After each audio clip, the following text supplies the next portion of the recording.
They say you can tell a lot about a person by the contents of their freezer. So, what does the bottle of Jägermeister say? It says you have standards, you don't cut corners, and you like your Jägermeister shots the way they're meant to be enjoyed, ice cold. As for the frozen taquitos and mystery leftovers, we'll keep that between us.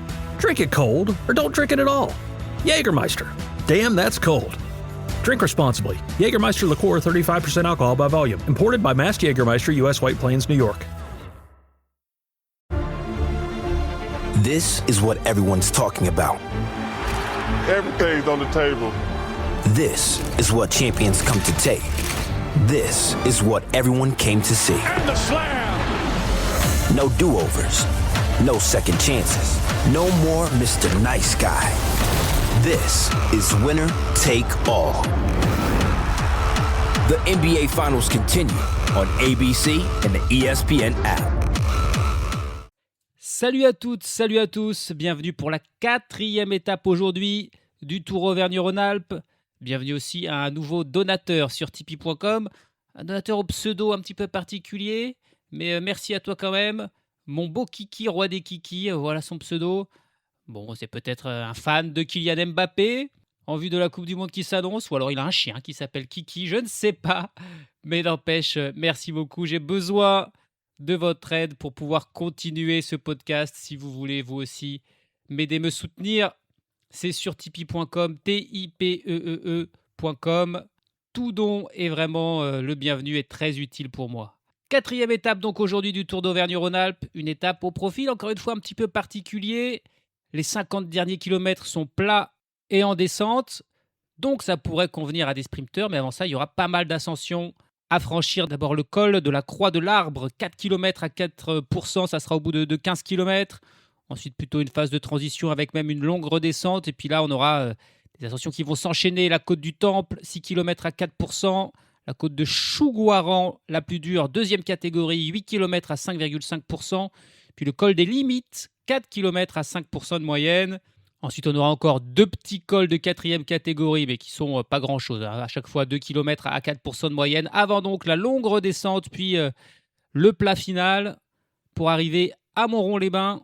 Est-ce que donc le peloton arrivera à grouper dans ce final ? Est-ce qu'on aura droit à un sprint ? Est-ce que des échappées se seront isolées ? Car encore une fois, ce n'est pas les équipes de leaders qui vont gérer cette échappée. S'il n'y a personne de dangereux au classement général, l'IF va contrôler sans forcément tenter de revenir. Et puis aussi les 2 favoris du jour, Dorian Godon et Wout van Aert, on a vu qu'ils n'étaient pas très en forme sur ce tour pour l'instant. Donc pas sûr non plus que l'Ineos et la Visma, qui en plus ont d'autres objectifs en tête avec Jorgensen ou Vauclair et Oscar Only, se mettent non plus à poursuivre. Donc voilà, pour qui la victoire aujourd'hui, il y a vraiment du suspense.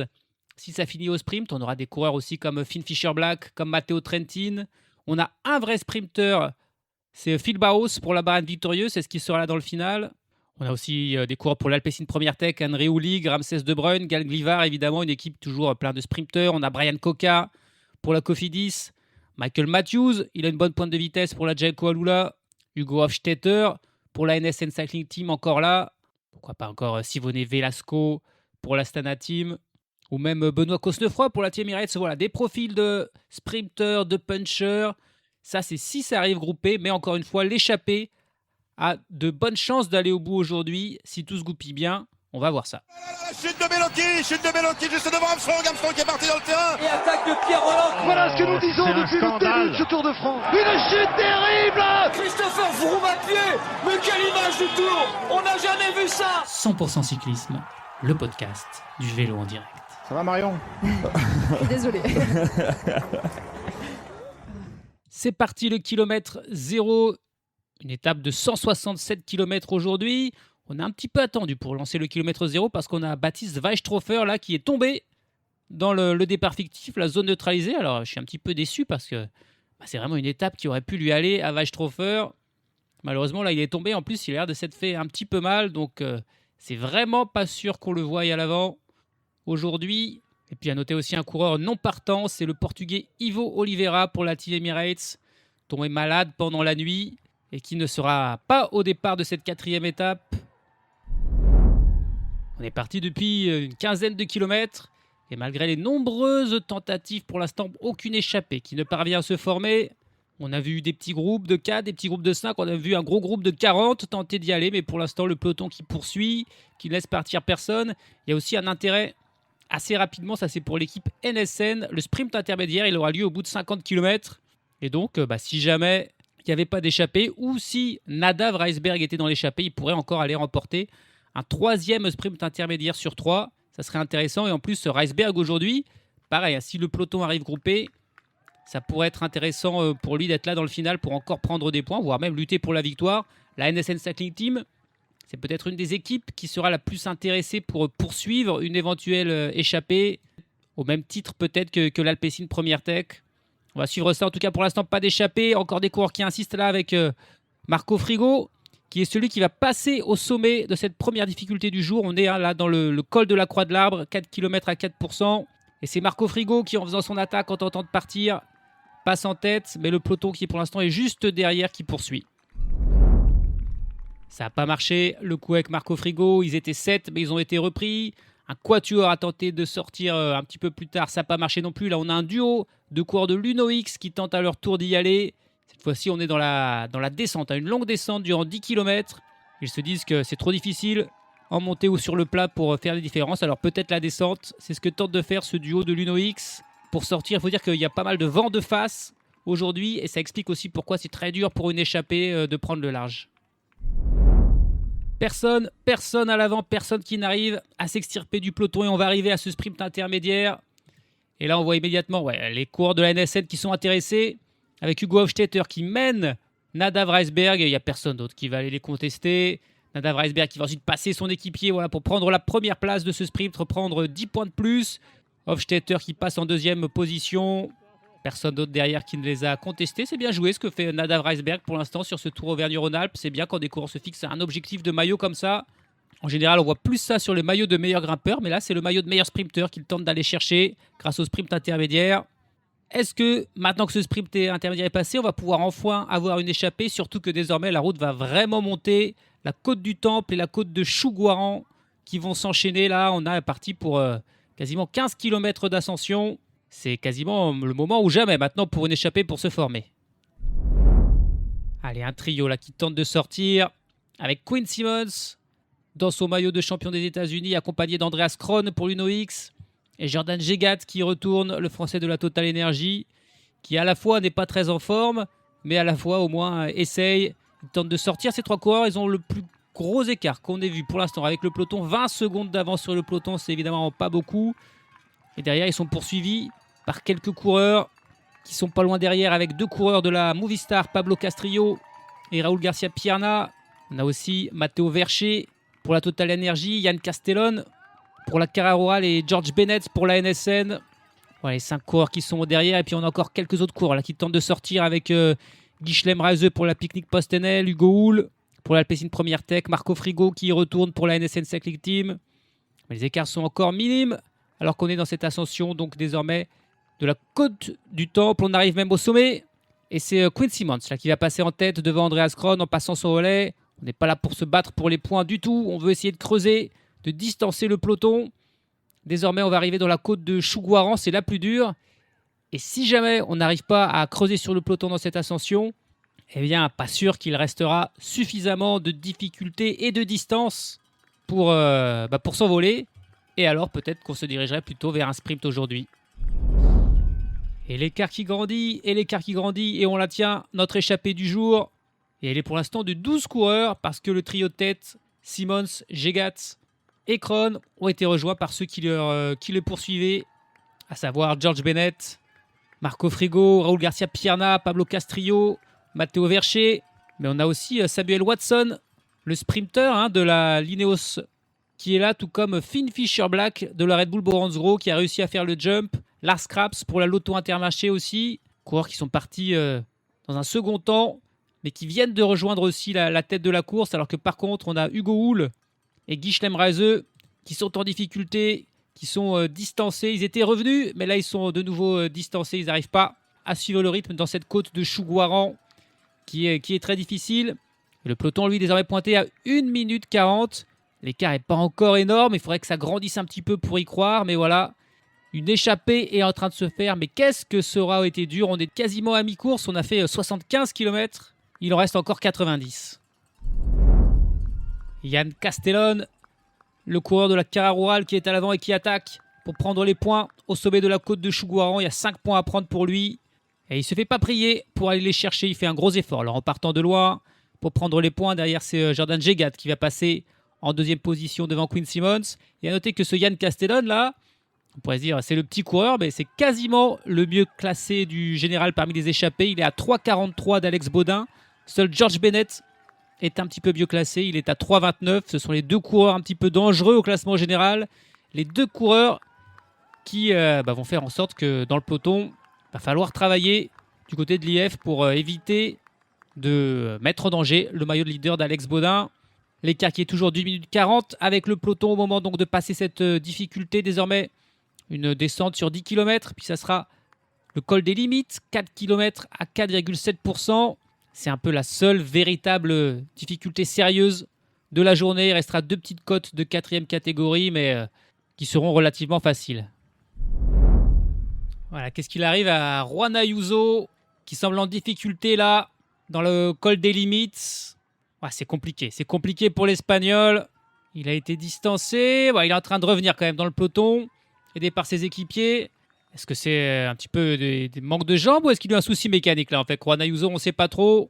Ah, s'il est lâché dans le col des limites, Juan Ayuso, ça pourrait être compliqué quand la véritable montagne commencera vendredi. 1 minute et 20 secondes de retard pour le peloton qui roule assez fortement à la poursuite des 12 hommes de tête donc. Quinn Simmons, Samuel Watson, Finn Fischer-Black, Andreas Kron, Pablo Castrillo, Raúl García Pierna, Lars Kraps, Jordan Jegat, Matteo Verche, Yann Castellón, George Bennett et Marco Frigo. Voilà les 12 coureurs à l'avant qui vont là arriver au sommet de ce col des limites. Et comme tout à l'heure, Yann Castellón, il met une accélération pour se débarrasser des autres, s'assurer de passer la ligne tranquillement en tête, en solitaire. Et voilà, il va prendre 2 points. Jordan Jegat mène le groupe de poursuivants derrière et passe en deuxième position 2-3 secondes après Yann Castellón qui maintenant va les attendre. On va aller dans une petite descente encore. Les 2 petites côtes de l'Érigneux, de Roche-en-Forez, 2 km à chaque fois à 4%. Et probablement que Yann Castellón va essayer de passer aussi en tête de ces 2 difficultés pour prendre un petit point à chaque fois. Et dans le peloton, à noter que c'est pas l'IF Education EasyPost qui roule, c'est plutôt la Cofidis, l'équipe de Brian Coca. On a aussi un coureur de la Visma qui roule pour Wout van Aert. Et puis des coureurs de l'Alpecin Première Tech également. Forcément, eux, ils veulent un sprint parce qu'ils ont beaucoup de sprinteurs parmi eux, dont Henry Houlig qui sera probablement leur carte numéro 1. No one goes to Hank's for his spreadsheets. They go for a darn good pizza. Lately, though, the shop's been quiet, so Hank decides to bring back the $1 slice. He asks Copilot in Microsoft Excel to look at his sales and costs and help him see if he can afford it. Copilot shows Hank where the money's going and which little extras make the dollar slice work. Now Hank has a line out the door. Hank makes the pizza, Copilot handles the spreadsheets.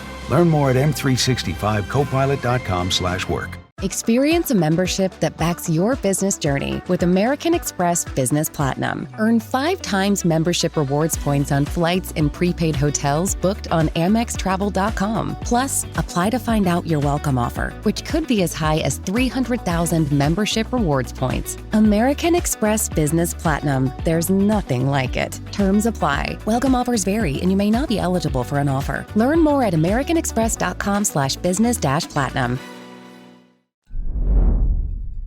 On arrive au sommet de la côte de l'Érigneux. Yann Castellón qui mène devant Jordan Jegat. Est-ce qu'il va encore une fois attaquer, tenter de prendre quelques mètres d'avance ou est-ce qu'il va simplement y aller en roulant? Non, personne qui ne l'attaque. Cette fois-ci, il peut prendre le petit point sans se débarrasser des autres. Ça fait les affaires de tout le monde parce qu'on ne veut pas perdre des forces inutilement. Il y en aura besoin jusqu'à la fin pour résister au retour du peloton. 1 minute et 27 secondes d'avance pour ces échappés.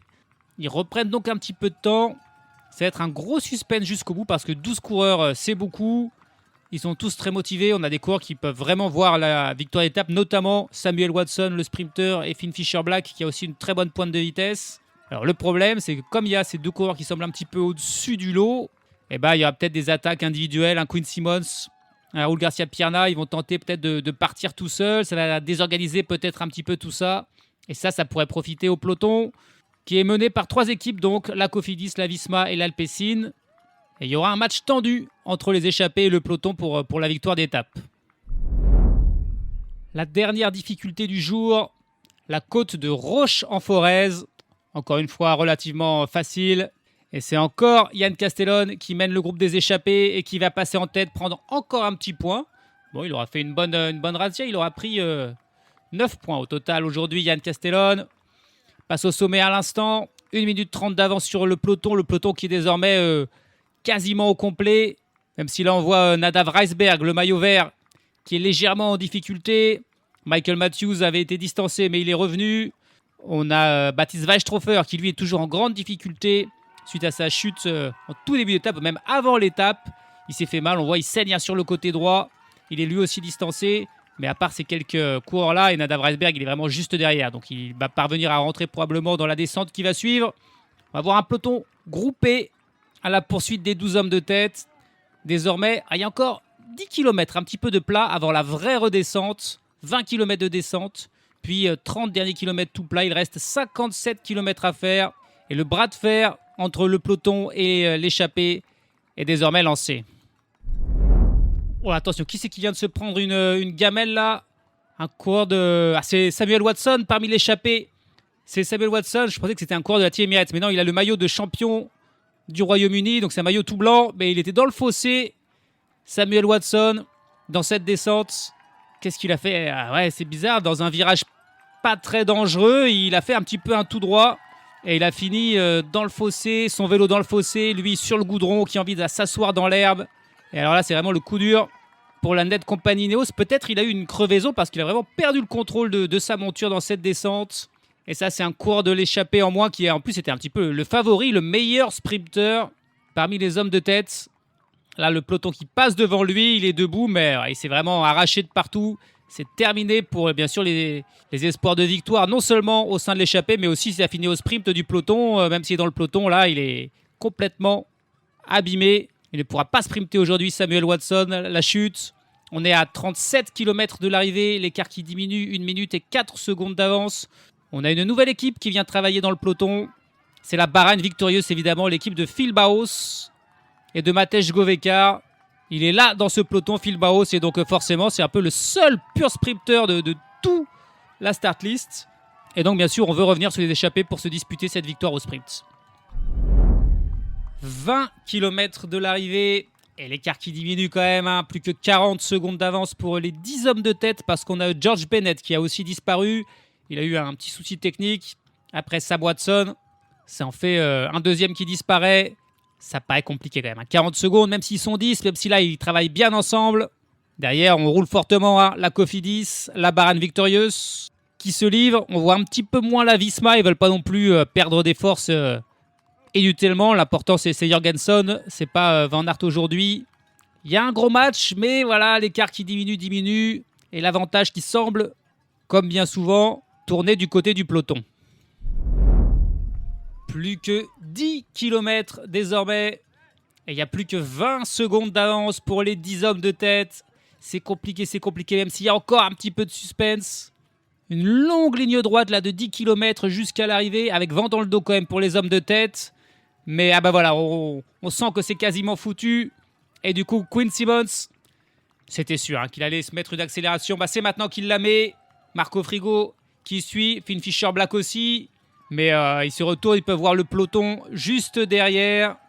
Quinn Simmons qui se retourne, il voit que tout le monde a suivi, il a surpris personne. Et du coup, ça discute. Ça ralentit pour Frigo qui ne prend pas vraiment le relais. Ils n'ont plus que 15 secondes d'avance.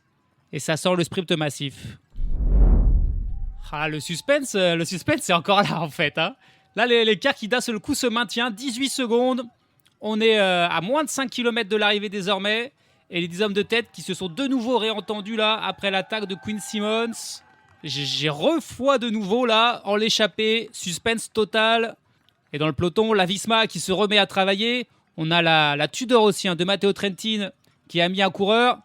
La Cofidis a encore quelques coureurs pour travailler. Mais alors il n'y aura plus personne pour lancer Brian Cocard par contre. Ça c'est sûr. Plus que 4 km. Et on s'entend de nouveau à 100%. C'est pas le moment de refaire un coup en solitaire. C'est pas le moment non plus de se regarder dans le dernier kilomètre, dans le final.